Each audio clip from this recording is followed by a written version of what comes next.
Chapter 63. Cyrenius and the Templars.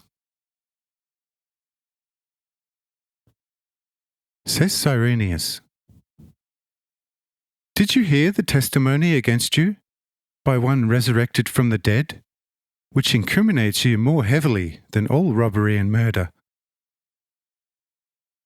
What should I do with you in the light of this most truthful accusation? To hang you upon the cross would be far too little. To scourge you for a whole day and only then behead you would also be too lenient. But I know what I shall do, and you should be quite happy with me." To this Cyrenius's address, all become deathly pale, giving out immense howling and pleading.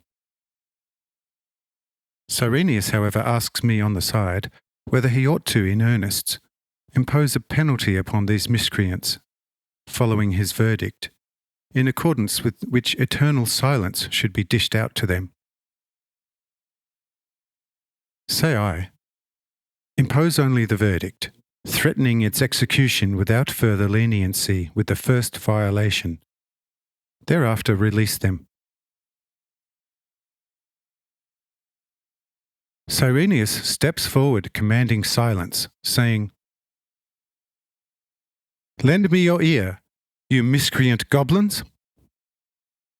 You have only this one to thank, whom you wanted to stone on account of the holy truth that came to you from his mouth, that I am not having you one and all driven into the desert, to there set you upon rocks amidst an abyss, and gouge out your eyes.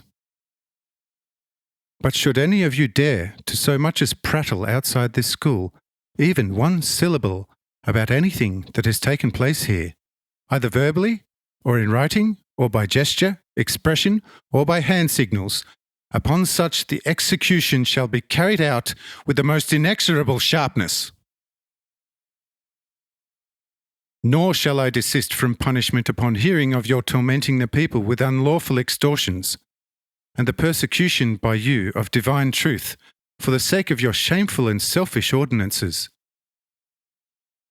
Teach the people God's commandments and their keeping, and you shall be regarded like this godly Jesus, who is not at all proclaiming a new, but age-old doctrine from God to nations precipitated by you into deepest night. Something he can do the more readily and truly, since he is in the Spirit himself, the one who according to your doctrine gave you the commandments on Sinai through Moses. Something that you do not comprehend, yet I do quite well, notwithstanding your declaring me a heathen. Hence beware of persecuting this Holy One, for such persecution would cost you your life twice, physically here and spiritually in the beyond. Have you understood me?" Say all those concerned, "Yes, exalted Lord, and we intend doing everything you require of us. But you also know that we men are no gods, and endued with all sorts of weaknesses. If therefore someone were to transgress somewhat in whatever way, so hold us to account, and as a human yourself, punish us humanely." Says Cyrenius, "Greek merchants and shopkeepers indeed are in the habit of putting up with bartering, but never the Romans. Consider same, and act accordingly. Then you shall have need of no clemency. For men vex strong and into heroes of order only through sharp and unbending laws, becoming of one mind and full of eagerness in all lawful pursuits. If the soldier were not to have the most uncompromisingly sharp military rules, he would be a coward, and when it came to pursuing, fighting, and vanquishing the foe, the enemy would have an easy time, and essential national security would be done for. But by prescribing for the soldier every step upon death and life with iron law as to his bearing before the foe, he is likely to do it with certainty. For were he not to do so, death at the hands of the enemy is not certain, and he can then emerge from battle as conqueror and crowned hero. The sternest rule in Rome then is, A stern law makes for stern and orderly citizens. Wherefore we don't allow bartering with ourselves by a hair's breadth, and all men are equal before the law. You are now familiar with my legal sentiments. Act accordingly, and you shall be free under law. If you do not conform, then the law shall judge you without every grace precisely for being law.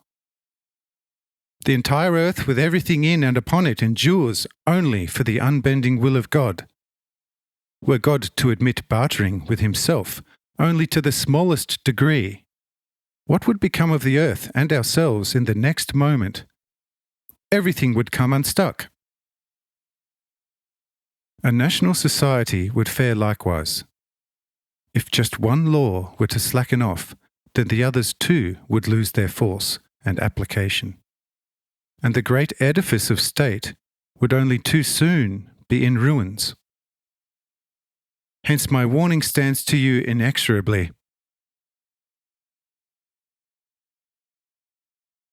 To this decisive chief governor's retort, the elders' and Pharisees' faces turn acrid, and one of them spoke in a kind of painful amazement. "Oh, Rome! Oh, Rome! You are dreadfully hard and difficult. Jehovah! You freed your children from Babylonian captivity when they repented and prayed for it. Will you not free us from this thousandfold harder captivity forevermore?" Say I, if you remain as you are and do not change from your foundations, then you shall not only remain everlastingly subservient to Rome, but fully consumed by the latter, as is an ass by the eagles. Only for a short time shall God be patient with you yet, after which an acute fate shall befall you. And it shall be with you as I prophesied to you earlier. And they shall persecute you to the end of the world. Depart now, and be offended no more. Upon these my words, they all moved to an adjacent chamber. We remained in the school, which a large number of Nazarenes soon came to see the lofty Roman lords. We had to eventually stand upon tables and benches in order not to be crushed, and to be seen by the gaping folk.